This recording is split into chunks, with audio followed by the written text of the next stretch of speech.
Assalamualaikum warahmatullahi taala wabarakatuh.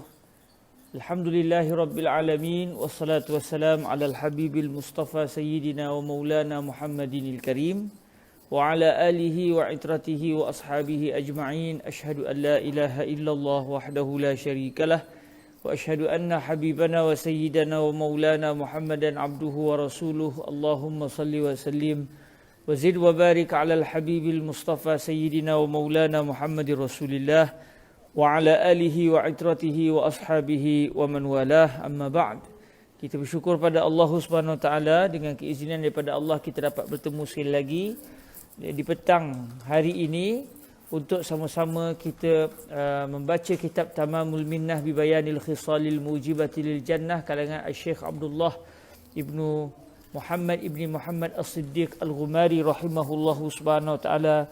Semoga pembacaan kitab ini akan memberikan kebaikan kepada kita di dalam memahami hadis-hadis Rasulullah sallallahu alaihi wasallam yang khusus membicarakan tentang amalan-amalan yang sekiranya dilakukan ianya membawa pelakunya ke syurga Allah Subhanahu wa ta'ala. Dan sebagaimana biasa, sebelum kita memulakan pembacaan hadis Rasulullah sallallahu alaihi wasallam, kita akan berselawat ke hadrat Nabi Muhammad sallallahu alaihi wasallam terlebih dahulu dengan jumlah 33 kali dengan selawat al-munajjiyah ataupun al-munjiyah, atau juga disebut dengan nama selawat Syekh Musa Ad-Darir, yang kita akan membacanya sebanyak 33 kali sebagai pembuka bicara di dalam segala kitab-kitab yang dibacakan menerusi karangan Syekh Abdullah Al-Ghumari. Alhamdulillah, sebelum ni kita baca kitab An-Nafhatul Ilahiyah fi Salati ala Khairil Bariyah. Ini juga adatnya, iaitu kita akan berselawat dengan selawat Al-Munajjiyah sebanyak 33 kali, dan kita lanjutkan dengan pembacaan kitab Tamamul Minnah. Maka sebagaimana biasa kita akan memulakan dengan selawat ke hadrat Nabi Muhammad sallallahu alaihi wasallam terlebih dahulu. A'udzu billahi minasyaitonir rajim. Bismillahirrahmanirrahim. Innallaha wa malaikatahu yusalluna 'alan nabiy. Ya ayyuhalladzina amanu sallu 'alaihi wa sallimu taslima.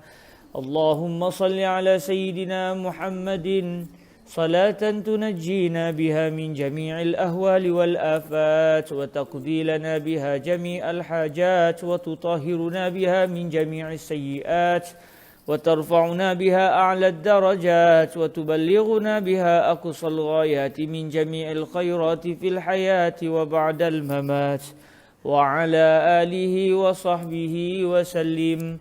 اللهم صل على سيدنا محمد صلاة تنجينا بها من جميع الأهوال والآفات وتقضي لنا بها جميع الحاجات وتطهرنا بها من جميع السيئات وترفعنا بها أعلى الدرجات وتبلغنا بها أقصى الغايات من جميع الخيرات في الحياة وبعد الممات وعلى آله وصحبه وسلم. اللهم صل على سيدنا محمد صلاة تنجينا بها من جميع الأهوال والآفات وتقضي لنا بها جميع الحاجات وتطهرنا بها من جميع السيئات وترفعنا بها أعلى الدرجات وتبلغنا بها أقصى الغايات من جميع الخيرات في الحياة وبعد الممات وعلى آله وصحبه وسلم. اللهم صل على سيدنا محمد صلاة تنجينا بها من جميع الأهوال والآفات وتقضي لنا بها جميع الحاجات وتطهرنا بها من جميع السيئات وترفعنا بها أعلى الدرجات وتبلغنا بها أقصى الغايات من جميع الخيرات في الحياة وبعد الممات وعلى آله وصحبه وسلم. اللهم صل على سيدنا محمد صلاة تنجينا بها من جميع الأهوال والآفات وتقضي لنا بها جميع الحاجات وتطهرنا بها من جميع السيئات وترفعنا بها أعلى الدرجات وتبلغنا بها أقصى الغايات من جميع الخيرات في الحياة وبعد الممات وعلى آله وصحبه وسلم. اللهم صل على سيدنا محمد صلاة تنجينا بها من جميع الأهوال والآفات وتقضي لنا بها جميع الحاجات وتطهرنا بها من جميع السيئات وترفعنا بها أعلى الدرجات وتبلغنا بها أقصى الغايات من جميع الخيرات في الحياة وبعد الممات وعلى آله وصحبه وسلم. اللهم صل على سيدنا محمد صلاة تنجينا بها من جميع الأهوال والآفات وتقضي لنا بها جميع الحاجات وتطهرنا بها من جميع السيئات وترفعنا بها أعلى الدرجات وتبلغنا بها أقصى الغايات من جميع الخيرات في الحياة وبعد الممات وعلى آله وصحبه وسلم. اللهم صل على سيدنا محمد صلاة تنجينا بها من جميع الأهوال والآفات وتقضي لنا بها جميع الحاجات وتطهرنا بها من جميع السيئات وترفعنا بها أعلى الدرجات وتبلغنا بها أقصى الغايات من جميع الخيرات في الحياة وبعد الممات وعلى آله وصحبه وسلم. اللهم صل على سيدنا محمد صلاة تنجينا بها من جميع الأهوال والآفات وتقضي لنا بها جميع الحاجات وتطهرنا بها من جميع السيئات وترفعنا بها أعلى الدرجات وتبلغنا بها أقصى الغايات من جميع الخيرات في الحياة وبعد الممات وعلى آله وصحبه وسلم. اللهم صل على سيدنا محمد صلاة تنجينا بها من جميع الأهوال والآفات وتقضي لنا بها جميع الحاجات وتطهرنا بها من جميع السيئات وترفعنا بها أعلى الدرجات وتبلغنا بها أقصى الغايات من جميع الخيرات في الحياة وبعد الممات وعلى آله وصحبه وسلم. اللهم صل على سيدنا محمد صلاة تنجينا بها من جميع الأهوال والآفات وتقضي لنا بها جميع الحاجات وتطهرنا بها من جميع السيئات وترفعنا بها أعلى الدرجات وتبلغنا بها أقصى الغايات من جميع الخيرات في الحياة وبعد الممات وعلى آله وصحبه وسلم. اللهم صل على سيدنا محمد صلاة تنجينا بها من جميع الأهوال والآفات وتقضي لنا بها جميع الحاجات وتطهرنا بها من جميع السيئات وترفعنا بها أعلى الدرجات وتبلغنا بها أقصى الغايات من جميع الخيرات في الحياة وبعد الممات وعلى آله وصحبه وسلم.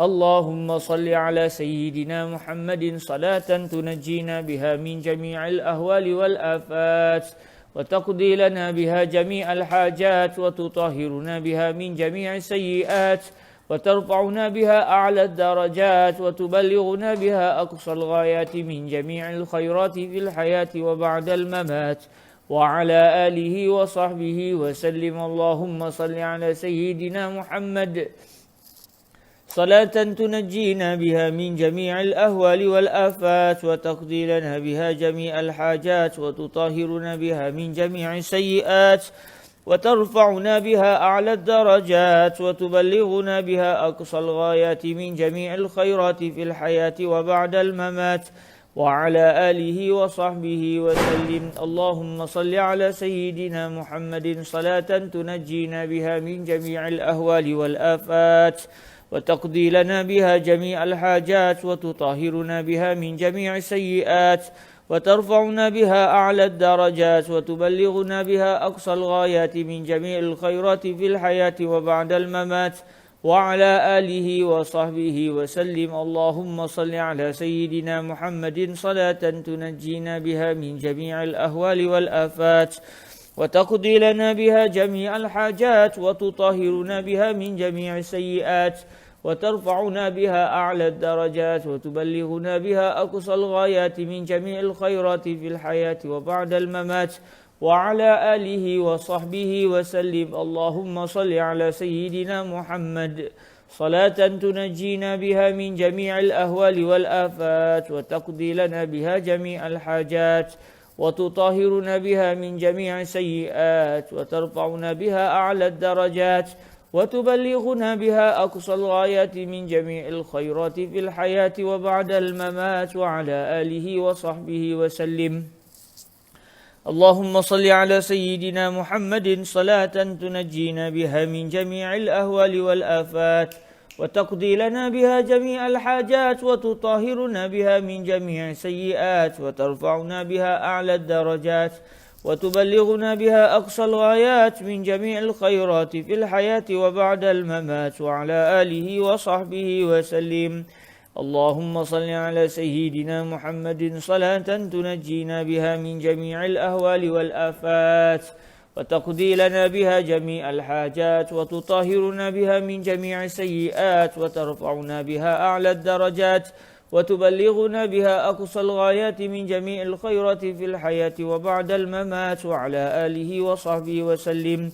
اللهم صل على سيدنا محمد صلاة تنجينا بها من جميع الأهوال والآفات وتقضي لنا بها جميع الحاجات وتطهرنا بها من جميع السيئات وترفعنا بها أعلى الدرجات وتبلغنا بها أقصى الغايات من جميع الخيرات في الحياة وبعد الممات وعلى آله وصحبه وسلم. اللهم صل على سيدنا محمد صلاة تنجينا بها من جميع الأهوال والآفات وتقضي لنا بها جميع الحاجات وتطهرنا بها من جميع السيئات وترفعنا بها أعلى الدرجات وتبلغنا بها أقصى الغايات من جميع الخيرات في الحياة وبعد الممات وعلى آله وصحبه وسلم.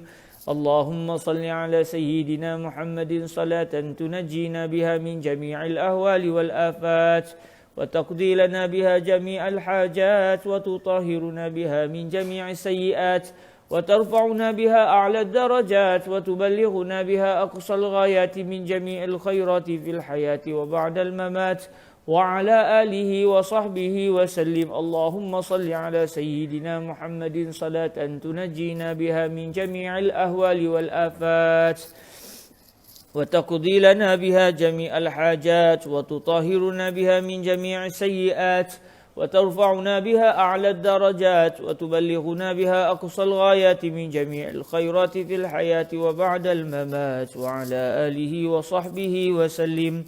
اللهم صل على سيدنا محمد صلاة تنجينا بها من جميع الأهوال والآفات وتقضي لنا بها جميع الحاجات وتطهرنا بها من جميع السيئات وترفعنا بها أعلى الدرجات وتبلغنا بها أقصى الغايات من جميع الخيرات في الحياة وبعد الممات وعلى آله وصحبه وسلم. اللهم صل على سيدنا محمد صلاة تنجينا بها من جميع الأهوال والآفات وتقضي لنا بها جميع الحاجات وتطهرنا بها من جميع السيئات وترفعنا بها أعلى الدرجات وتبلغنا بها أقصى الغايات من جميع الخيرات في الحياة وبعد الممات وعلى آله وصحبه وسلم. اللهم صل على سيدنا محمد صلاة تنجينا بها من جميع الأهوال والآفات وتقضي لنا بها جميع الحاجات وتطهرنا بها من جميع السيئات وترفعنا بها أعلى الدرجات وتبلغنا بها أقصى الغايات من جميع الخيرات في الحياة وبعد الممات وعلى آله وصحبه وسلم. اللهم صل على سيدنا محمد صلاة تنجينا بها من جميع الأهوال والآفات وتقضي لنا بها جميع الحاجات وتطهرنا بها من جميع السيئات وترفعنا بها أعلى الدرجات وتبلغنا بها أقصى الغايات من جميع الخيرات في الحياة وبعد الممات وعلى آله وصحبه وسلم. اللهم صل على سيدنا محمد صلاة تنجينا بها من جميع الأهوال والآفات وتقضي لنا بها جميع الحاجات وتطهرنا بها من جميع السيئات وترفعنا بها أعلى الدرجات وتبلغنا بها أقصى الغايات من جميع الخيرات في الحياة وبعد الممات وعلى آله وصحبه وسلم.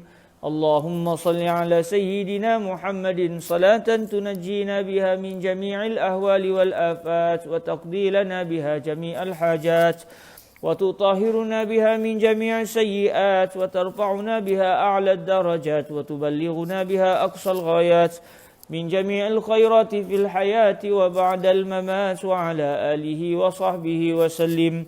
اللهم صل على سيدنا محمد صلاة تنجينا بها من جميع الأهوال والآفات وتقضي لنا بها جميع الحاجات وتطهرنا بها من جميع السيئات وترفعنا بها أعلى الدرجات وتبلغنا بها أقصى الغايات من جميع الخيرات في الحياة وبعد الممات وعلى آله وصحبه وسلم. اللهم صل على سيدنا محمد صلاة تنجينا بها من جميع الأهوال والآفات وتقضي لنا بها جميع الحاجات وتطهرنا بها من جميع السيئات وترفعنا بها أعلى الدرجات وتبلغنا بها أقصى الغايات من جميع الخيرات في الحياة وبعد الممات وعلى آله وصحبه وسلم. اللهم صل على سيدنا محمد صلاة تنجينا بها من جميع الأهوال والآفات وتقضي لنا بها جميع الحاجات وتطهرنا بها من جميع السيئات وترفعنا بها أعلى الدرجات وتبلغنا بها أقصى الغايات من جميع الخيرات في الحياة وبعد الممات وعلى آله وصحبه وسلم. اللهم صل على سيدنا محمد صلاة تنجينا بها من جميع الأهوال والآفات وتقضي لنا بها جميع الحاجات وتطهرنا بها من جميع السيئات وترفعنا بها أعلى الدرجات وتبلغنا بها أقصى الغايات من جميع الخيرات في الحياة وبعد الممات وعلى آله وصحبه وسلم. Alhamdulillah Rabbil Alamin. Kita bersyukur pada Allah di atas nikmat dapat berselawat sebentar tadi dalam jumlah 33 kali. Dan insyaAllah kita akan memulakan pembacaan kitab Tamamul Minnah bi Bayanil Khisalil Mujibatil Jannah, iaitu kita akan meneliti hadis yang ketujuh insya-Allah Subhanahu Wa Taala. Kita akan meneliti hadis yang ketujuh iaitu di muka surat yang ke-32. Al-Fatihah ila Sayyidina Al-Imam Al-Syeikh Abdullah ibni Muhammad As-Siddiq Al-Ghumari wali usulihi wali furu'ihi wali masyayikhihi wali talamizatihi wali qurra'i musannafatihi wa syurrahiha. Allahumma amin. Ilaihim jami'anil Fatihah. A'udzu billahi minasyaitonir rajim. Bismillahirrahmanirrahim. Alhamdulillahi rabbil alamin. Arrahmanir rahim. Maliki yaumiddin. Iyyaka na'budu wa iyyaka nasta'in. Ihdinas siratal mustaqim. Siratal ladzina an'amta 'alaihim ghairil maghdubi 'alaihim waladdallin. Amin. Bismillahirrahmanirrahim.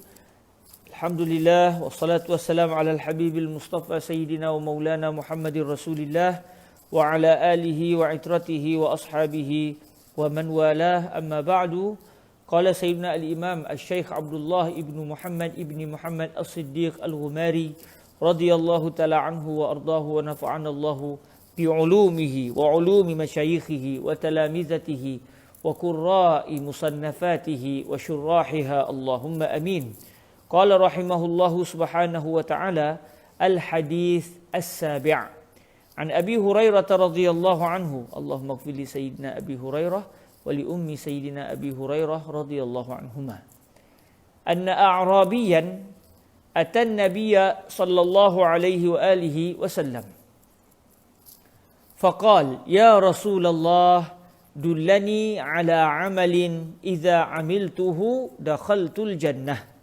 قال تعبد الله لا تشرك به شيئا وتقيم الصلاة وتؤتي الزكاة المفروضة وتصوم رمضان. قال والذي نفسي بيده لا أزيد على هذا. فلما ولى قال النبي صلى الله عليه وآله وسلم من سره ayyanzura ila rajulin min ahli al-jannah falyanzur ila hadza rawahu syaikhan. Jadi tuan-tuan yang dirahmati Allah Subhanahu Wa Taala, hadis yang bakal kita amati sebentar nanti adalah hadis yang menceritakan tentang kisah seorang lelaki Al-A'rabi, seorang lelaki pedalaman yang telah bertemu dengan Sayyiduna Rasulullah sallallahu alaihi wasallam.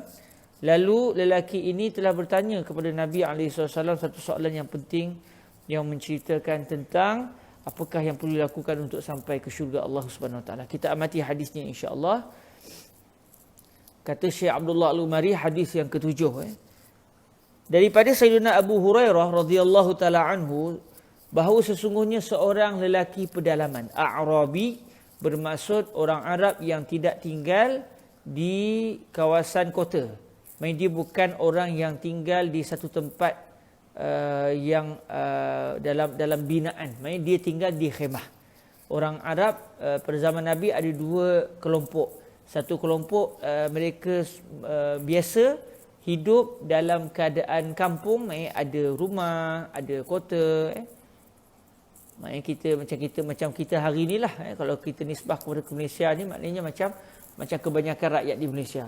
Tapi ada juga masyarakat Arab pada zaman Nabi dulu, mereka tidak suka tinggal di dalam rumah yang berbatu ini, yang berbina ini. Mereka suka tinggal di dalam khemah. Mereka pacak-pacak tiang, mereka buat khemah. Jadi bila mereka berada di satu tempat, dan apabila mereka rasa mereka nak berpindah, mereka akan bawa kemah-kemah tu dan mereka bergerak ke jalan ke tempat yang seterusnya. Mereka berpindah randah. Hidup secara nomad lah, kita kata dalam bahasa kita, hidup secara nomad. Kalau nisbah kepada Malaysia ni macam masyarakat orang asli satu ketika dahulu, yang mereka apabila berada di satu tempat, sampai satu masa mereka pun meninggalkan tempat tu, pergi ke kawasan yang lain. Mereka berpindah randah. Jadi orang Arab yang tinggal dalam khemah ini, yang mereka hidup berpindah randah ini, dipanggil A'rabi. Seorang A'rabi, orang Arab yang tinggal secara nomad. Ada seorang lelaki yang tinggal secara nomad ni, iaitu mereka tinggal di kawasan padang pasir lah. Sebab kalau dalam kampung, dalam kota, mereka tak akan pacak lah khemah tu. Maknanya orang Arab yang tinggal di dalam kawasan padang pasir. Ada seorang lelaki pedalaman, kita istigmahkan begitulah, lelaki pedalaman, iaitu mereka yang tinggal di kawasan padang pasir, telah mendatangi Rasulullah sallallahu alaihi wasallam. Lalu lelaki tersebut telah berkata kepada Nabi alaihi salatu wasallam, "Wahai Rasulullah, tunjukkan kepada saya akan amalan yang apabila saya telah melakukannya, nescaya saya telah masuk ke dalam syurga." Maksudnya tolong bagi tahu kepada saya satu amalan ya Rasulullah. Kalau saya buat amalan itu, nescaya saya akan dimasukkan ke dalam syurga. Lalu apa jawapan Nabi alaihi salatu wasallam? Rasulullah sallallahu alaihi wasallam bersabda, "Ta'budullaha la tusyriku bihi syai'a." Kamu menyembah Allah dalam keadaan kamu tidak sama sekali menjadikan bagi Allah itu sebarang sekutu. Kamu menyembah Allah dalam masa yang sama, dalam keadaan kamu tidak mempersekutukan sesuatu pun dengan Allah Subhanahu Wa Taala. Maknanya kamu benar-benar mengesakan Allah, iaitu kamu benar-benar memperakui bahawa Tuhan hanya satu, tidak ada Tuhan yang lain. Sebab orang Arab pada zaman Nabi, mereka menyembah Allah, mereka mempercayai Allah sebagai Tuhan mereka, tapi dalam masa yang sama ada pula Tuhan-Tuhan kecil-kecil ni, ada pula Tuhan-Tuhan yang lain yang menjadi perantara di antara mereka dengan Allah Subhanahu Wa Taala. Jadi Nabi tak nak ada kepercayaan bahawa Tuhan ini ada banyak. Ada yang seumpama Allah pula dari sudut ketuhanan. Jadi Nabi menyatakan, kamu menyembah Allah dalam keadaan kamu tidak sama sekali mempersekutukan sesuatu pun dengan Allah. Kamu tidak menjadikan ada satu pun yang berkongsi dengan Allah dari sudut ketuhanan. Yang kedua, wa tuqimus salata. Kamu mendirikan salat. Kalau ikut Fadilatul Syekh Yusri bin Rushdi Al-Hasani, di sana ada beza di antara iqamatus salah dengan ada'us salah. mendirikan solat, membangunkan solat dengan melaksanakan solat. Sebab aqama yuqimu iqamatan. Asal kalimah aqama yuqimu iqamah, tuqim dan sebagainya ini adalah ada satu benda tu dia di dalam keadaan baring contoh ataupun keadaan duduk, lalu kita menjadikan dia bangun, ya. Maka itu perbuatan itu dipanggil sebagai iqamah, ataupun aqama yuqimu iqamatan, ya. Jadi apabila Nabi sebut wa tuqimus salah, kamu mendirikan sembahyang, ya. Seakan-akan sembahyang itu pada asalnya seakan-akan duduk, lalu kamu memegang dia dan menjadikan solat itu berdiri. Jadi kata Fadilatul Syekh Husni bin Rushdi, maksud mendirikan solat iaitu melakukan solat dengan penuh kesempurnaan. Mendirikan solat bukan semata-mata ketika kita sedang bersolat, tetapi mendirikan solat iaitu melakukan segala perbuatan yang membawa kepada kesempurnaan solat. Antaranya yang pernah disebut oleh Fadilatul Syekh Husni bin Rushdi adalah antaranya berwuduk terlebih dahulu sebelum pergi ke masjid. Yang kedua antaranya adalah mendirikan solat di masjid, bukan di rumah. Maksudnya kalau kita mendirikan solat di rumah, tidak pula orang lelaki contohnya, untuk orang perempuan tak apalah, mereka memang dituntut untuk mendirikan solat di rumah. Tapi bagi orang lelaki yang tak ada sebarang keuzuran, mereka dituntut untuk mendirikan solat di masjid ataupun di surau. Jadi maknanya kalaulah orang lelaki yang tak ada sebarang halangan ini mendirikan pula solat di rumah, dia hanya melaksanakan solat. Dia belum lagi mendirikan solat. Maknanya kalau ikut Fadilatul Syekh Husni bin Rushdi, guru kami, mendirikan solat adalah melakukan solat dengan kadar, dengan tahap yang sempurna, iaitu didirikan di masjid. Sebelum pergi ke masjid dalam keadaan kita akan berwuduk terlebih dahulu, kemudian kita pergi ke masjid dalam keadaan kita memastikan saf kita rapat. Sebab tu Nabi pernah bersabda, sawu sufufakum fa inna taswiyatas saf min tamamis salah, dan sebagainya, min iqamatis salah. Sesungguhnya merapatkan saf, Nabi pernah sebut ketika Nabi Sayyidina Bilal dah qamat, sebelum Nabi mengangkat takbir, Nabi suruh para sahabat menjadikan saf mereka itu lurus, tidak bengkang-bengkok. Lalu Nabi mengatakan sesungguhnya pelurusan saf itu adalah di antara kesempurnaan salat. Dalam sebagai riwayat min iqamatis salah, meluruskan saf itu adalah termasuk di dalam mendirikan salat. Jadi wa tuqimus salah yang dimaksudkan dengan sini adalah melakukan salat dengan kadar yang sempurna. Itu yang sepatutnya lah. Tapi kalau ada orang dia hanya sembahyang di rumah, dia hanya sembahyang yang wajib-wajib saja, dia tidak melakukan perbuatan-perbuatan yang disunatkan dalam solat, dia adalah orang yang telah melaksanakan solat. Maksudnya yuaddi as-salah, dia telah melaksanakan solat tetapi dia tidak lagi sampai ke tahap mendirikan solat. Jadi Nabi sebut, kamu menyembah Allah dalam keadaan kamu tidak menjadikan sebarang sekutu bagi Allah. Yang kedua, kamu mendirikan solat, iaitu kamu melaksanakan solat tetapi dengan kesempurnaan. Wa tu'tiz zakatal mafruḍah, kamu memberikan, kamu memberikan zakat yang difardukan, iaitu memberikan kepada siapa? Memberikan kepada asnaf zakat. Maknanya kalau maksud dia, zakat kamu itu akan diberikan, akan diagihkan kepada asnaf. Dan dalam konteks kita di Malaysia, pemberian zakat sudah diwajibkan, hendaklah diberikan kepada amil yang telah dilantik oleh pusat zakat. Maknanya kalau kita memberi zakat terus kepada mana-mana asnaf, kita sudah melanggari perintah kerajaan, sedangkan kita diminta untuk mentaati Allah dan mentaati Rasulullah serta mentaati para pemerintah. Jadi apabila pemerintah sudah meletakkan bahawa zakat hendaklah diberikan kepada pihak tertentu, tidak boleh terus kepada amil, tidak boleh terus kepada asnaf zakat, maka ketika itu menjadi kewajipan kepada kita untuk memberikan zakat kepada wakil pihak kerajaan, yang kita kenali dengan nama amil ataupun pusat zakat.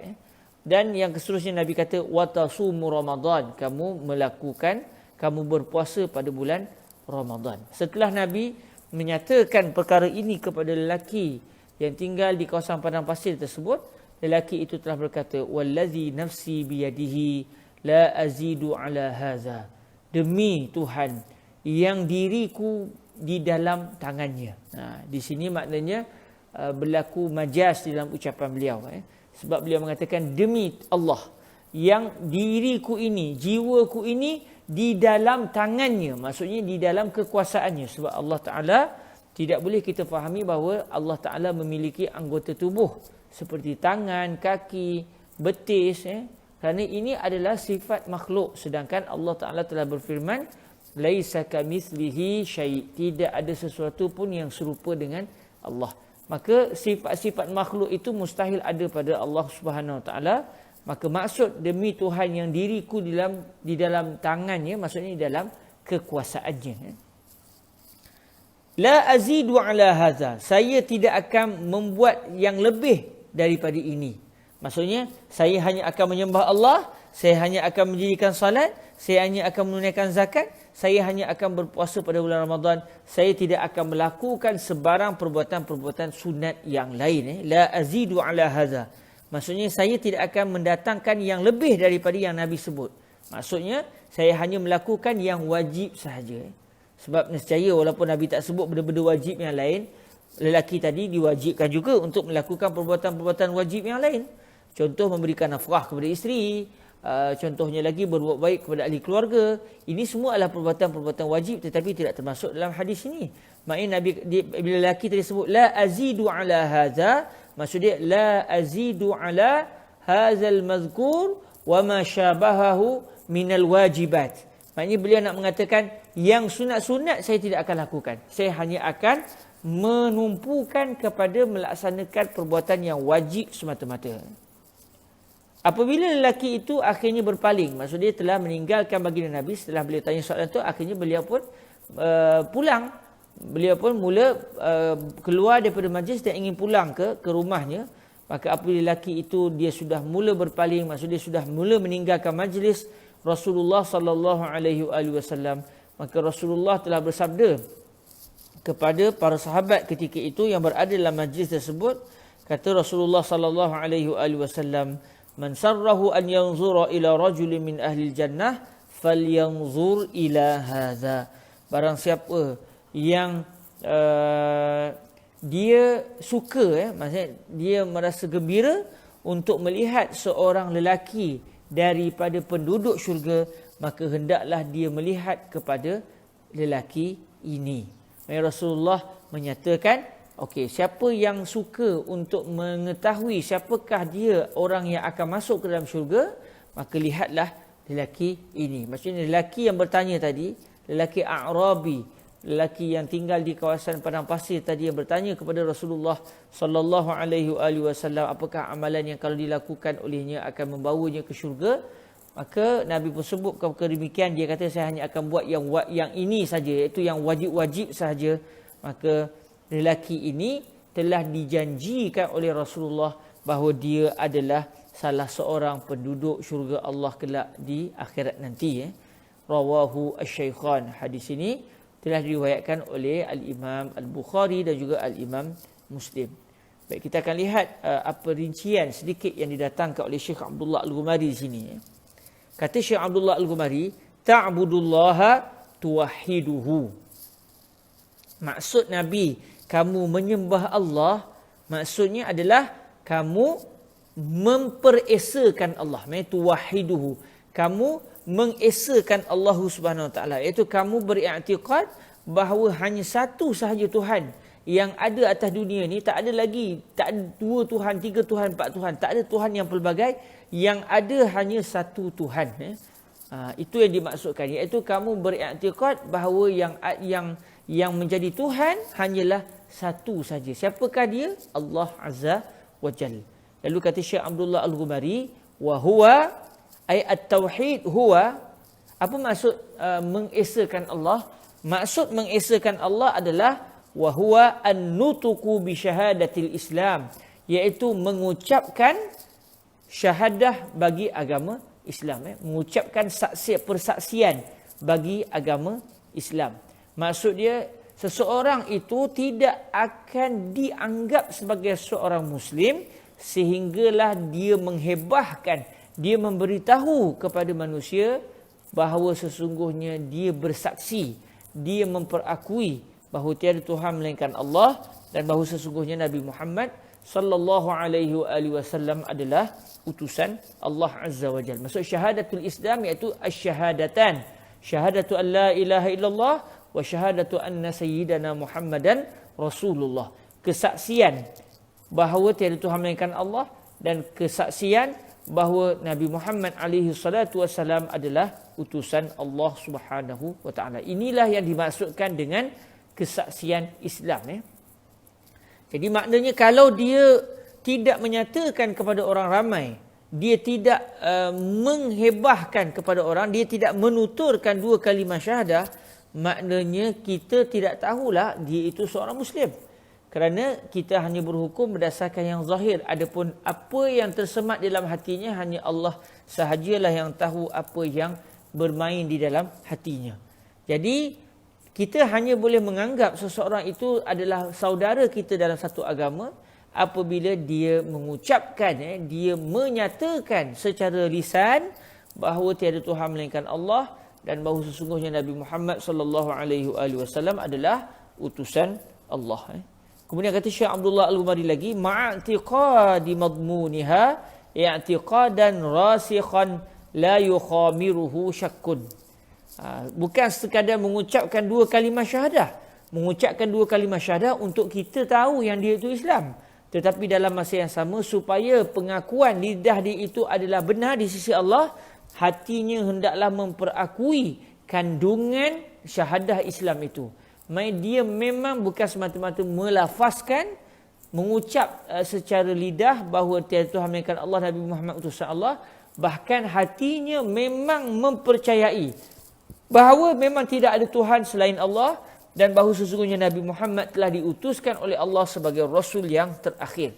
Dan ini dalam keadaan kesaksian itu ataupun keyakinan yang ada dalam hati dia itu adalah keyakinan yang kuat, yang teguh, yang tidak diselubungi dengan keraguan. Maksudnya dia memperakui dengan betul-betul tuntas, dengan betul-betul penuh keyakinan memang tak ada Tuhan selain daripada Allah.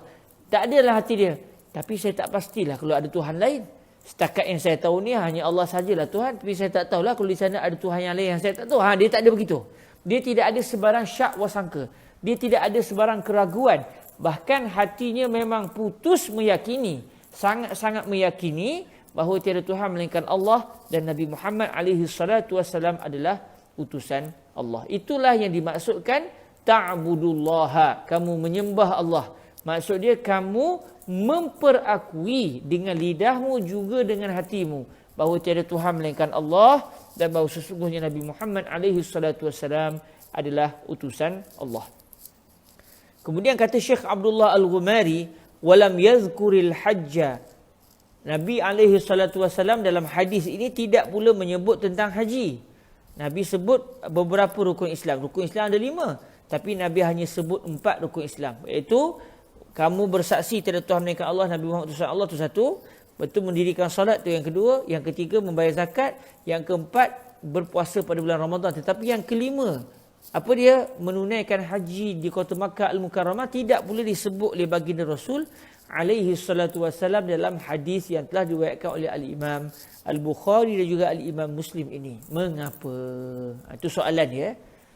Subhanallah. Kita bila baca suatu hadis, mungkin kita akan timbul beberapa soalan. Di situlah soalan-soalan yang timbul itulah sebenarnya akan menguatkan lagi kefahaman kita terhadap ilmu dan juga terhadap hadis Rasulullah sallallahu alaihi wasallam. Lalu kata Syekh Abdullah Al-Ghumari, walam yazkuril hajja imma li'annahu kana lam yufrad. Tidak diwajib, Rasulullah tidak pula menyebut tentang haji dalam hadis Nabi tadi. Maka ada beberapa kemungkinan kenapa Rasulullah tidak menyebut tentang haji di dalam hadis tersebut. Okey, yang pertama, kemungkinan kerana haji ketika itu kana lam yufrad. Haji belum lagi difardukan, belum lagi diwajibkan ke atas umat Islam untuk menunaikan haji. Sebentar tuan-tuan, saya tak teringat tadi masa study ni untuk tengok sekejap ya. Kita nak tengok haji ni diwajibkan tahun berapa Hijriah Mungkin untuk catatan kita semua Sekejap saya nak tengok dalam Hasyiah Al-Baghuri Sebentar.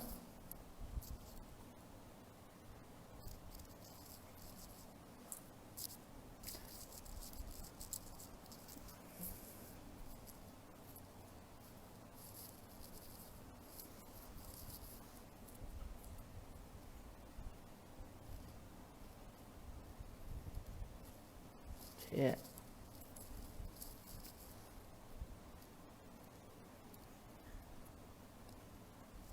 Okey. Sekejap saya nak tengok kejap Alang dah teringat ni, tapi subhanallah kadang-kadang ada benda masa kita study kita tak teringat, tapi bila kita bersama-sama dalam satu majlis ilmu tu biasanya kita mungkin akan teringat beberapa perkara yang kita tak pernah terfikir sewaktu kita study. Di sinilah kata Fadilatul Syekh Said bin Syaltud keberkatan majlis ilmu. Sebab kalau kita baca seorang-seorang, mungkin kita dapat faham, tetapi ada benda yang tak terlintas seperti sewaktu dalam majlis ilmu.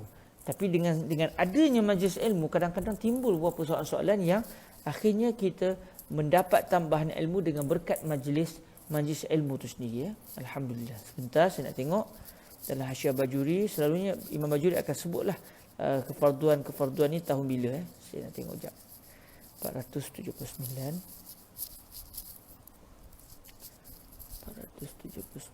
Okey, Kitabul Hajj dalam kitab Hasyiah Al-Qalyubi ala Syarh Ibn Qasim Al-Ghazi Okey. Disebut di sini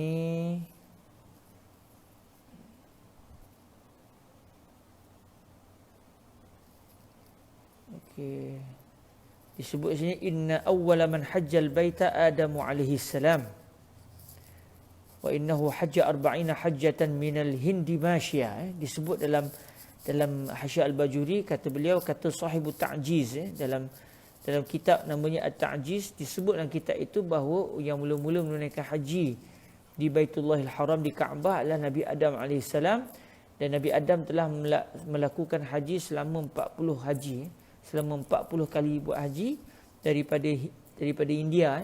Nabi Adam bertolak daripada India pergi ke tanah Mekah secara berjalan kaki Dan bila dalam ta'likan yang ditulis oleh Muhakkik, dia kata hadis yang menceritakan tentang perkara ini ada disebutkan oleh Al-Imam Al-Baihaqi dalam Syu'abul Iman, dan hadis itu adalah hadis mauquf, iaitu sampai kepada ucapan Sayyidina Abdullah bin Abbas radhiyallahu anhuma. Sayyidina Abdullah bin Abbas yang menyatakan perkara demikian. Jadi kalau hadis itu sanadnya sahih, maknanya dia akan dianggap seperti hadis Rasulullah sallallahu alaihi wasallam. Sebab perkara ini adalah perkara yang tidak dapat diketahui secara ijtihad, sebenarnya perlukan kepada perkhabaran wahyu. Walaupun Sayyidina Abdullah bin Abbas tak sebut bahawa Rasulullah yang bersabda demikian, tapi apabila sebarang hadis seperti ini yang maklumat itu tidak akan dapat diketahui melainkan cara wahyu, maka ia akan dianggap sebagai hadis yang bersambung dengan Rasulullah. Tapi saya sini tak sebutkan status hadis itu sama ada dia kuat atau lemah. Katakan hadisnya dhaif sekalipun, kalau bukan maudhu' kalau maudhu' tak dapat kita terimalah. Tapi kalau hadisnya dhaif sekalipun tidak menjadi masalah, kerana dia adalah termasuk dalam maklumat-maklumat berkaitan dengan sejarah. Maklumat berkaitan dengan sejarah tidak menjadi masalah walaupun bersumberkan kepada hadis yang dhaif kerana hadis dhaif ini tidak menjadi masalah untuk fadhilul a'mal, untuk menggalakkan kita melakukan perbuatan-perbuatan sunat, ataupun untuk maklumat-maklumat berkenaan dengan sejarah. Cuma kita tahulah maklumat yang bersumberkan hadis dhaif ini statusnya dhaif, mungkin salah, tetapi ada maklumat yang mengatakan sedemikian. Okey, waqila ma min nabiyyin illa hajjahu hatta nuh wa salih khilafan limastasnahuma. Ada juga pandangan mengatakan tidak ada seorang nabi pun melainkan mereka akan menunaikan haji di Baitullahil Haram, termasuklah Nabi Nuh dengan Nabi Saleh sekalipun. Okey, kita bukan nak cerita ni, kita nak tengok. Okey, dah jumpa dah. disebut oleh Al-Imam Al-Bajuri, wal masyhur annahu furida fi sanati sadisah min al-hijrah wa qila fil khamisah wa qila qabla al-hijrah. Jadi ini maklumatnya, mungkin saya pun nak catat sikit dalam catatan saya. Sebentar ya.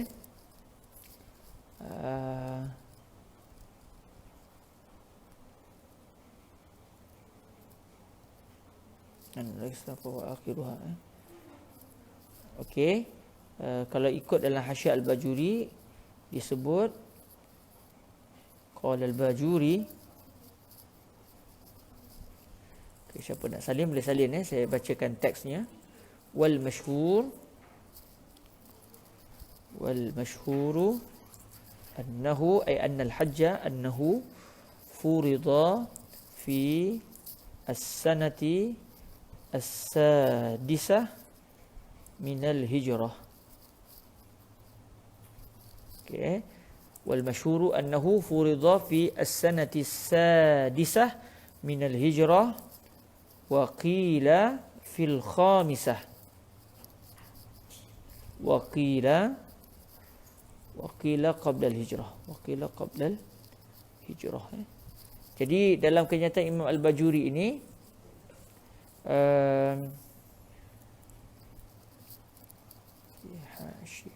dalam kenyataan Imam Bajuri dalam hasyiah beliau, pandangan yang masyhur, pandangan yang famous, pandangan yang kuat mengatakan bahawa haji ini telah difardukan, iaitu diwajibkan ke atas umat Islam pada tahun yang ke-6 daripada hijrah, tahun ke-6 hijrah, iaitu pada tahun ke-6 Nabi SAW berada di Al-Madinah. Dikatakan juga ada pandangan lain mengatakan haji difardukan pada tahun ke-5 hijrah. Ada yang mengatakan haji sebenarnya sudah difardukan sebelum Nabi berhijrah. Ini ada tiga pandangan. Tapi pandangan yang masyhur bahawa haji itu difardukan pada tahun ke-6 hijrah. Tahun ke-6 hijrah. Okey.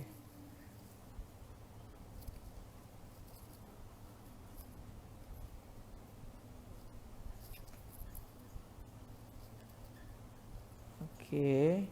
Dan Rasulullah hanya menunaikan haji pada tahun yang keberapa tuan-tuan? Pada tahun 11 Hijriyah. Okey. Pada tahun 10 Hijrah. Maknanya pandangan yang kuat mengatakan haji sudah difardukan pada tahun 6 Hijrah. Tetapi Rasulullah tidak terus melakukan haji pada tahun 6 Hijrah kerana ketika itu berlaku masalah di antara kaum muslimin dengan musyrikin di Mekah. Musyrikin Mekah tidak membenarkan ataupun bermusuh dengan Rasulullah, maka ketika itu tidak ada peluang. Tidak ada keamanan untuk menunaikan haji ketika itu. Maknanya walaupun haji difardukan pada tahun 6 Hijriyah mengikut pandangan yang kuat, pun begitu Rasulullah sallallahu alaihi wasallam hanya menunaikan haji pada bulan Zulhijjah tahun 10 Hijriyah, pada tahun 10 Hijriyah. Iaitu ketika itu Nabi berusia 62 tahun. Ketika Nabi berusia 62 tahun. Selepas Nabi pulang daripada haji itu, ketika Nabi berhijrah, Nabi menunaikan haji, pada bulan Zulhijjah tahun 10 Hijriyah, dan Nabi pun pulang ke Al-Madinah pada bulan Zulhijjah juga tahun 10 Hijriyah. Kemudian pada bulan Safar, Zulhijjah, lepas tu Muharram, Safar, itu Nabi di Madinah. Pada malam-malam terakhir bulan Safar tu, hari-hari akhir bulan Safar, Nabi sudah mula gering. Nabi sudah mula gering. Dan pada Isnin 12 Rabiul Awal tahun 11 Hijriyah, iaitu ketika Nabi berusia 63 tahun, Rasulullah sallallahu alaihi wasallam kembali kepada Allah Subhanahu wa taala. Jadi ini dia punya cerita dia lah. Jadi haji ini diwajibkan mengikut pandangan yang masyhurnya pada tahun 6 Hijriyah. 6 Hijriyah, kemudian tahun 7, 8, 9, 10. Maksudnya 4 tahun selepas itu barulah Rasulullah berkesempatan untuk menunaikan haji. Itu pun pada peringkat awal Nabi telah melakukan umrah, tapi dihalang dan akhirnya berlakulah perjanjian Al-Hudaibiyah. Dan perjanjian Al-Hudaibiyah, berlaku perjanjian Al-Hudaibiyah pada asalnya Nabi nak menunaikan umrah pada tahun itu, tapi tidak dibenarkan. Lalu akhirnya berlakulah perjanjian Al-Hudaybiyah. Adapun haji sendiri dilakukan oleh Rasulullah pada tahun 10 Hijriah. Okey. Pandangan yang masyhur, haji diwajibkan pada tahun 6 Hijrah, ada yang kata tahun 5 Hijrah, ada yang kata haji diwajibkan sebelum Nabi berhijrah lagi. Okey, kemudian kata Syekh Abdullah Al-Ghumari, walam yadhkuril hajja imma li'annahu kana lam yufrad iz fardiyatuhu mutaakhiratun an arkanil Islam fa huwa akhiruha. Ini kemungkinan yang pertama. Kemungkinan yang pertama, kenapa Rasulullah tak sebut tentang haji dalam hadis di atas. Ketika sahabat Nabi itu tanya apakah amalan yang kalau dibuat membawanya ke syurga, Nabi hanya sebut 4 rukun Islam saja. Adapun rukun Islam yang kelima iaitu menunaikan haji, Rasulullah tidak pula menyebut tentang haji. Kenapa? Kemungkinan yang pertama adalah kerana haji ketika sahabat Nabi itu bertanya kepada Rasulullah, ketika itu belum lagi difardukan. Maksudnya soalan ini berlaku sebelum tahun 6 Hijriah. Itu kemungkinan yang pertama. Kata Syekh Abdullah Al-Ghumari, ini kerana kefarduan haji itu agak lewat, adalah lewat daripada rukun-rukun Islam yang lain.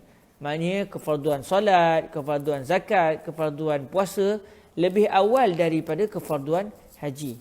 Maka kefarduan haji adalah yang terakhir sekali berbanding dengan kefarduan rukun-rukun Islam yang lain. Ini kemungkinan yang pertama. Wa imma, ini kemungkinan yang kedua pula. Wa imma li'annal a'rabiyya, dalam buku kita tu li'annal a'rabiyya, hamzah tu diletakkan di bawah. Berlaku sedikit kesilapan cetakan. Wa imma li'annal a'rabiyya kana la yastati'ul hajj. Ini kemungkinan yang kedua. Mungkin Rasulullah tak sebut kepada lelaki A'rabi, lelaki yang tinggal di padang pasir itu supaya dia menunaikan haji. Kenapa? Kerana Rasulullah mengetahui yang lelaki itu tidak mampu untuk menunaikan haji sebab dia orang susah. Contoh, dia orang yang susah. Maka apabila seseorang itu menghadapi halangan, dia tak mempunyai wang yang cukup untuk dapat menunaikan haji, maka ketika itu walaupun orang lain diwajibkan menunaikan haji, dia itu sendiri tidak diwajibkan untuk menunaikan haji. Baik, kalau dia meninggal dunia dalam keadaan dia sampai kesudah tidak dapat menunaikan haji, dia tidaklah berdosa kerana meninggalkan haji, kerana haji tidak lagi diwajibkan ke atas dirinya. Macam zakat jugalah. Zakat apabila orang itu memiliki harta. Katakan satu orang tu sampai akhir hayat dia, harta zakat fitrah pun dia tak mampu nak bayar. Katakan kalau berlaku lah, tapi biasanya harta orang miskin pun untuk menunaikan zakat dia mampu. Zakat fitrah biasa dia mampu. Cuma zakat harta lah tak ada. Zakat emas dia pun tak ada emas. Zakat perak dia pun tak ada perak, contoh. Jadi katakan seseorang itu tidak pernah memiliki wang yang cukup yang mencapai tahap nisab, maka maknanya sampai ke mati, sampai ke sudah dia tidak dapat menunaikan zakat. Berdosa ke dia? Tidak berdosa sebab zakat tidak diwajibkan ke atas dirinya. Jadi kemungkinan sahabat Nabi yang bertanya ini tidak diminta oleh Rasulullah untuk menunaikan haji kerana beliau sendiri tidak mampu untuk menunaikan haji.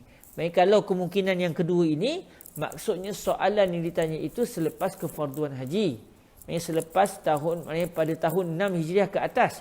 Tetapi kebetulannya sahabat Nabi yang bertanya ini, kalau ikut kemungkinan yang kedua ini, mungkin beliau ketika itu tak mampu, tak punya wang yang cukup untuk menyebabkan beliau diwajibkan menunaikan haji. Jadi sudah ada dua kemungkinan. Mana satu? Wallahu a'lam. Kita pun tak pasti mana satu kemungkinan yang benar-benar berlaku pada zaman itu. Adakah soalan itu ketika haji belum diwajibkan atau selepas haji diwajibkan tetapi yang bertanya tidak mampu? Itu kemungkinan, dua kemungkinan. Satu lagi kemungkinan disebut di sini wa imma li annahu kana qad addahu. Kemungkinan yang ketiga pula, Nabi tak sebut tentang kefarduan haji kerana berkemungkinan Nabi mengetahui bahawa sahabat yang bertanya tersebut, lelaki A'rabi tadi, lelaki yang tinggal di padang pasir tersebut, dia telah pun menunaikan haji sebelum ni. Maknanya ini kemungkinan yang ketiga. Maknanya kalau ikut kemungkinan yang ketiga ini, maknanya pada tahun, soalan ini berlaku pada tahun 6 Hijrah ke atas. Mungkin 6, mungkin 7, mungkin 8, mungkin 9. Contoh. Dalam masa yang sama, Rasulullah sudah mengetahui bahawa lelaki ini sudah menunaikan haji. Maka haji hanya wajib sekali saja seumur hidup. Maka dengan sebab itulah Rasulullah tidak meminta lelaki ini untuk menunaikan haji kerana dia sudah menunaikan haji. Subhanallah, Syekh Abdullah Al-Ghumari mendatangkan 3 kemungkinan yang kalau kita baca, mungkin kalau Allah rezekikan, mungkin kita terfikir, kenapa Nabi tak sebut pasal haji? Itu satu. Mungkin ada orang baca dia tu tak teringat soalan tu. Mungkin kalau kita fikir-fikir, kita tak terjumpa kemungkinan-kemungkinan yang didatangkan oleh Syekh Abdullah Al-Ghumari ini. Tetapi beliau mendatangkan 3 kemungkinan. Sama ada soalan itu berlaku sebelum kefarduan haji atau selepas kefarduan haji. Kalau sebelum kefarduan haji, maka memang Nabi tak sebut lagi lah dia kena tunaikan haji sebab haji belum wajib lagi. Tapi katakan soalan itu berlaku setelah haji diwajibkan, maka ada 20 kemungkinan. Sama ada sahabat Nabi ini dah pernah pergi haji, jadi tak wajiblah haji kali kedua. Atau dia tak pernah pergi haji lagi, dalam masa yang sama ketika itu dia tidak memiliki kemampuan dari sudut harta, maka disebabkan dia tidak mempunyai kemampuan, maka Nabi tidak mewajibkan haji ke atas dirinya. Seterusnya Rasulullah sallallahu alaihi wasallam menyebut sambungan Syekh Abdullah Al-Ghumari menyebut tentang huraian yang seterusnya bagi sabdaan Nabi. Kata beliau, man sarrahu an yanzura ila rajulin min ahli jannah. Barang siapa yang suka untuk melihat seorang lelaki daripada ahli syurga, sambungan hadisnya, maka lihatlah lelaki ini. Maksud dia apa? Kata Syekh Abdullah Al-Ghumari, ai in wafa bima qal, iaitu sekiranya lelaki yang bertanya tadi, kemudian bila Nabi dah beritahu dia wajib tunaikan, dia hendaklah menyembah Allah, tidak mensyirikkan Allah, dan yang kedua menunaikan salat, yang ketiga menunaikan zakat, yang keempat menunaikan berpuasa pada bulan Ramadan. Lalu lelaki ini kata, saya tidak akan menambah melainkan hanya yang Nabi sebut sahaja, iaitu saya hanya akan melakukan yang fardu-fardu sahaja. Jadi lalu Nabi kata, siapa nak tengok ahli syurga, tengoklah orang ni. Jadi kata Syekh Abdullah Al-Ghumari, maksud Nabi, dia hanya akan menjadi ahli syurga sekiranya dia telah melunaskan janjinya tersebut. Sebab dia berjanji, dia kata saya tidak akan melakukan yang sunat-sunat melainkan hanya yang wajib-wajib sahaja, yang Nabi sebut sahaja.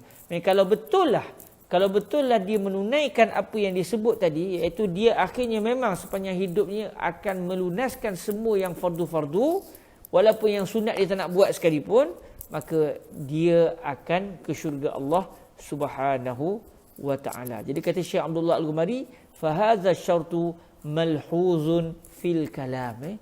Syarat ini, iaitu sekiranya dia menunaikan janjinya tersebut, ini dapat difahami daripada ucapan lelaki tadi dan juga sabdaan Nabi SAW. Sebab kalau dia berjanji, baik, saya tidak akan melakukan melainkan hanya yang wajib-wajib saja, tapi dia sudahnya tak buat, katakan dia tak melakukan pula perbuatan yang fardu, adakah dia juga akan ke syurga? Ikut adatnya tidaklah, sebab dia tidak melakukan kefarduan. Jadi maksud Nabi, barang siapa yang suka untuk melihat ahli syurga, lihat lelaki ini, iaitu lihatlah lelaki ini, dia akan menjadi ahli syurga sekiranya dengan syarat dia telah melakukan apa yang dia janji tadi, iaitu dia berjanji mahu melakukan semua yang fardu dan tidak akan melakukan perbuatan yang sunat sekalipun. Walaupun dia tak lakukan perbuatan yang sunat sekalipun, tapi kalau yang fardu beres, yang fardu semuanya buat, maknanya dia akan menjadi penduduk syurga Allah di akhirat kelak. Dan kata Syekh Abdullah Al-Ghumari, wa yajuzu, maknanya kalau ikut huraian yang pertama, maknanya Nabi kata siapa yang mahu melihat ahli syurga, lihat lelaki ini. Maknanya Nabi ketika itu belum, kalau ikut kemungkinan ataupun huraian yang pertama tadi, maknanya Nabi kata, tidak menyatakan lelaki ini pasti jadi ahli syurga. Tapi Nabi kata, kalau maksud ucapan Nabi, kalau dia tunaikan janji, dia akan jadi ahli syurga. Maknanya kalau kamu nak tengok ahli syurga, tengoklah lelaki ini. Itu pun kalau dia melunaskan janji dia. Ini kemungkinan yang pertama. Kata Syekh Abdullah Al-Ghumari, kemungkinan yang kedua pula, wa yajuzu an yakuna an-nabiyyu sallallahu alaihi wasallam alima bil wahyi anna al-a'rabiyya yafi bi qawlihi. Ini kemungkinan yang kedua, iaitu ketika Nabi kata siapa nak tengok ahli syurga, tengok lelaki ini, iaitu Nabi memang mahu menyatakan lelaki ini confirm masuk syurga. Ketika itu maksudnya apa? Maksudnya Nabi sudah diberitahu oleh Allah Azza wa Jal bahawa lelaki A'rabi tadi, lelaki yang tinggal di padang pasir tadi, walaupun dia baru berjanji, tetapi Allah yang Maha mengetahui apa yang akan datang telah memberitahu baginda Nabi bahawa lelaki ini dia akan melunaskan janji dia dengan Nabi tadi sampai dia mati. Maksudnya dia memang akan melakukan. Jadi disebabkan Allah sudah memberikan wahyu kepada Nabi, memberitahu apa yang bakal berlaku kepada lelaki ini, iaitu dia akan mengotorkan janjinya, maka ketika itu Nabi pun menyatakan dengan begitu jelas bahawa lelaki itu akan menjadi penduduk syurga Allah kerana dia memang akan mengotorkan janjinya, iaitu mahu melakukan yang fardu sekalipun tak nak buat yang sunat. Fayakunu min jumlatil mubasysyirina bil jannah. Maka ketika itu lelaki ini adalah termasuk di dalam kumpulan mereka yang telah diberikan perkhabaran gembira bahawa mereka akan masuk syurga. Jadi biasa kita tahu orang-orang yang telah diberitahu oleh Nabi bahawa dia adalah ahli syurga ada 10 orang. Ada 10 orang. Saya sempat melihat hadisnya. Okey, saya nak kongsi dengan tuan-tuan yang dirahmati Allah. Ada disebutkan dalam Sunan Abi Daud, dalam Sunan At-Tirmizi pun ada, Sunan Ibn Majah pun ada. Kalau kita tengok dalam ambil contoh, kita ambil contoh dalam riwayat Al-Imam At-Tirmizi, hadis yang diriwayatkan. Sebentar saya nak kongsikan dengan tuan-tuan yang dirahmati Allah. Saya nak bacakan hadisnya.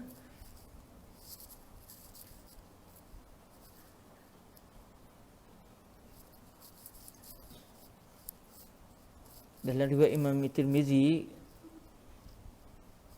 rawa al-Imam Tirmizi bisanadihi. Okey, hadisnya berbunyi apa? Sekejap saya nak buat copy paste sekejap. Okey. Hadisnya berbunyi. Okey, ada satu hadis Rasulullah bersabda berdasarkan riwayat Sayyidina Abdul Rahman ibni Auf. Abdul Rahman ibn Auf ni salah seorang sahabat Nabi yang terkenal kaya, Sayyidina Abdul Rahman ibn Auf.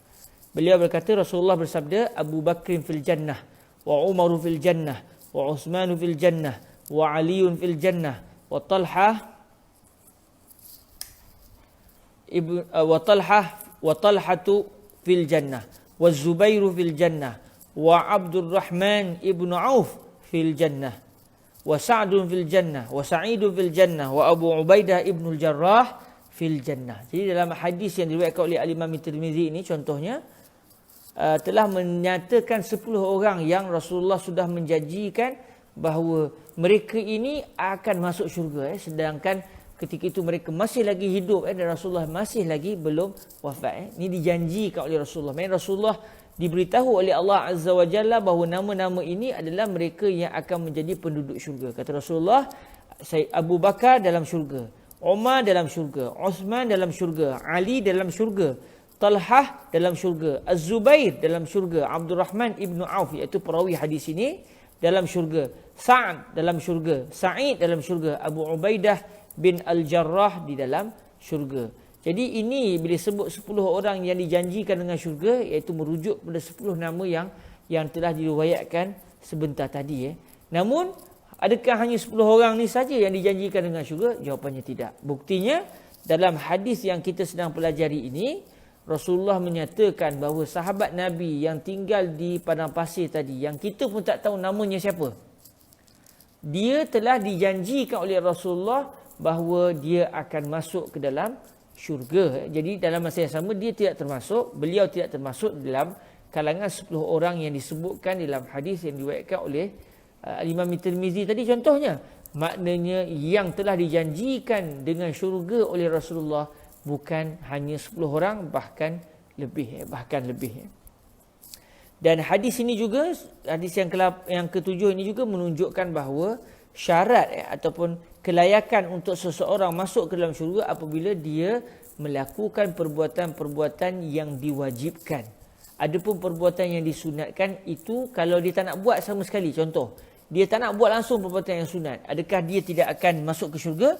Jawapannya tidak. Dia akan masuk ke syurga biiznillah kerana dia tetap telah melakukan perbuatan yang wajib. Cuma dia sudah kerugian kerana amalan-amalan yang pelbagai ini, perbuatan-perbuatan yang sunat ini akan menaikkan darjat seseorang dalam syurga. Macam kita lah, bila kita boleh masuk ke dalam hotel contohnya, hotel bukan hanya satu bilik saja. Dia ada macam-macam jenis, ada bilik besar, ada bilik kecil, ada bilik yang macam-macam. Maknanya kalau dia hanya melakukan perbuatan-perbuatan yang wajib, perbuatan yang sunat dia tak nak buat langsung, maknanya dia insya-Allah akan ke syurga, tetapi darjatnya tidak setinggi darjat mereka yang juga turut menyibukkan diri dengan beribadah kepada Allah dengan melakukan perbuatan-perbuatan yang sunat. Jadi rugi orang yang tidak mahu melakukan perbuatan yang sunat. Contoh sembahyang, baca Al-Fatihah saja, surah tak nak baca sebab nak cepat. Nak cepat main game contoh. Dia nak sembahyang juga. Tapi baca yang fardu je. Baca waladdallin amin, rokok terus. Rokok pun tak sebutlah subhana rabbiyal azim wa bihamdihi 3 kali sebab dia nak cepat, dia nak main game contoh. Maka dia insya-Allah dia telah melakukan solat, tetapi dia rugi kerana dia tidak melakukan perbuatan-perbuatan yang membawa kepada pahala di sisi Allah Subhanahu wa taala. Jadi maknanya orang yang cerdik, orang yang pandai, dia bukan hanya mahu melakukan perbuatan yang diwajibkan oleh Allah semata-mata, tetapi dia juga mahu melakukan perbuatan-perbuatan yang sunat. Lepas habis sembahyang bukan Assalamualaikum warahmatullahi wabarakatuh, terobang terus, bukan.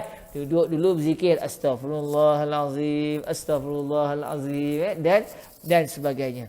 Jadi hadis ini menunjukkan orang yang melakukan perbuatan wajib semata-mata dan tak nak buat benda yang sunat, dia tidak akan rugi, dengan maksud dia akan ke syurga Allah juga. Tetapi dari sudut yang lain, dia rugi juga dari sudut kedudukannya dalam syurga nanti tidaklah setinggi kedudukan mereka yang menjadikan diri mereka berhempas pulas melakukan perbuatan-perbuatan sunat yang dicintai oleh Allah Subhanahu wa taala. Alhamdulillah, selesai kita meneliti hadis yang ketujuh. InsyaAllah dalam pertemuan yang akan datang kita akan meneliti pula hadis yang ke-8, dan hadis yang ke-8 ini juga hampir sama dengan hadis yang ke-7. Kisahnya juga hampir sama. Tetapi secara zahirnya adalah kisah orang yang lain pula, orang yang lain. Tapi soalannya juga adalah seumpama soalan yang sama. InsyaAllah kita akan melihat hadis yang ke-8 sekiranya ada usia dalam pertemuan yang akan datang biiznillahi subhanahu wa ta'ala. Saya mengucapkan terima kasih kepada semua yang bersama, sama ada yang secara live atau anak-anak saya yang sedang mendengar saya berkuliah ini sambil tersenyum-senyum. Moga-moga Allah SWT memberkati kita semua biiznillah subhanahu wa ta'ala. Rasanya tak ada sebarang soalan. Ikut sini macam tak ada soalan. Mungkin perbahasannya jelas. Walhamdulillah. Moga-moga diberikan kefahaman oleh Allah Subhanahu wa ta'ala. Baik, kita sangguhkan majlis kita dengan salawat ke hadrat baginda Rasulullah sallallahu alaihi wa alihi wa sahbihi wa baraka wa sallam. Allahumma salli afdala salatin ala as'adi makhluqatika sayyidina Muhammadin wa ala alihi wa sahbihi wa sallim adada ma'lumatika wa midada kalimatika kullama ذكرك الذاكرون وغفل عن ذكره الغافلون. اللهم صل أفضل صلاة على أسعد مخلوقاتك سيدنا محمد وعلى آله وصحبه وسلم عدد معلوماتك ومداد كلماتك كلما ذكرك الذاكرون وغفل عن ذكره الغافلون. اللهم صل أفضل صلاة على أسعد مخلوقاتك سيدنا محمد وعلى آله وصحبه وسلم عدد معلوماتك ومداد كلماتك كلما ذكرك الذاكرون وغفل عن ذكره الغافلون. وسلم ورضي الله تبارك وتعالى عن ساداتنا أصحاب رسول الله أجمعين وحسبنا الله ونعم الوكيل ولا حول ولا قوة إلا بالله العلي العظيم سبحانك اللهم وبحمدك أشهد أن لا إله إلا أنت أستغفرك وأتوب إليك بسم الله الرحمن الرحيم والعصر إن الإنسان لفي خسر إلا الذين آمنوا وعملوا الصالحات وتواصوا بالحق وتواصوا بالصبر جزاكم الله خير الجزاء أقول قولي هذا وأستغفر الله لي ولكم السلام عليكم ورحمة الله وبركاته